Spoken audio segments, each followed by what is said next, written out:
Hey, this is Tim Coburn with timcoburnphoto.com, and today I'm going to teach you the best aperture for fireworks photography. First, let's ask ourselves, what is an aperture? It's basically a tiny hole in your lens that allows a certain amount of light to go into your camera on your film or your image sensor.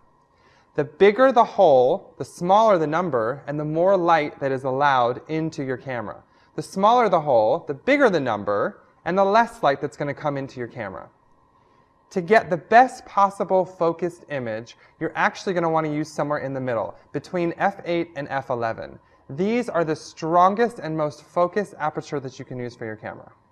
When you're shooting fireworks, you're going to want to set your camera up on a tripod. The reason for this is you're actually going to have long exposures. You're going to expose the whole time the fireworks are raising into the sky and then exploding. You're not going to be able to handhold your camera. If you do, you're going to get a jagged line as the fireworks are going up into the sky. It's a good idea before the evening of the fireworks to actually go out and scout your location.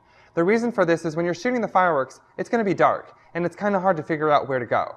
The other reason for scouting your location is you're going to want to set your focus. It's impossible for your autofocus to set your camera to focus when it's pointing at a blank sky, because it's got nothing to focus on.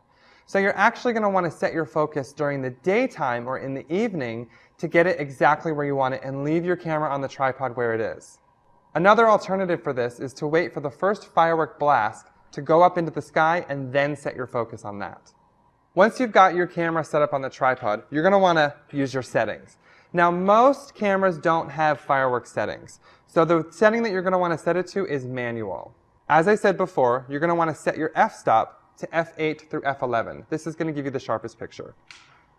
For your shutter speed, you're going to want to set it to bulb. Bulb means that the shutter is open for the amount of time that you have your thumb pressed on the shutter.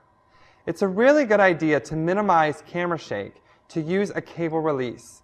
A cable release is basically a cable that plugs into your camera, which allows you to fire your shutter without actually touching your camera. Another way you can do it is to actually push the shutter with your finger, but use it very, very lightly. And here I'm going to demonstrate how bulb works. When I push the shutter, it actually opens, and it'll hold open until I am finished with the exposure and letting go. Now, when you're shooting fireworks, you're going to want to push that button as soon as the firework starts going up. So the firework goes up, it explodes, it disappears, let go. This is usually a 3 to 10 second exposure. If your image turns out to be a little bit dark, you're going to want to change your ISO setting. Don't actually change your shutter speed or your f-stop. I recommend shooting at ISO 100 because this is going to allow for minimal noise, but if your image is a little bit dark, you can bump it up to maybe ISO 200. One quick tip before I go is to bring a flashlight. Shooting in the dark is actually really difficult. If you drop a memory card on the ground, you're never going to find it. So bring a flashlight. I'm Tim Coburn with timcoburnphoto.com, and today I taught you the best aperture for fireworks photography.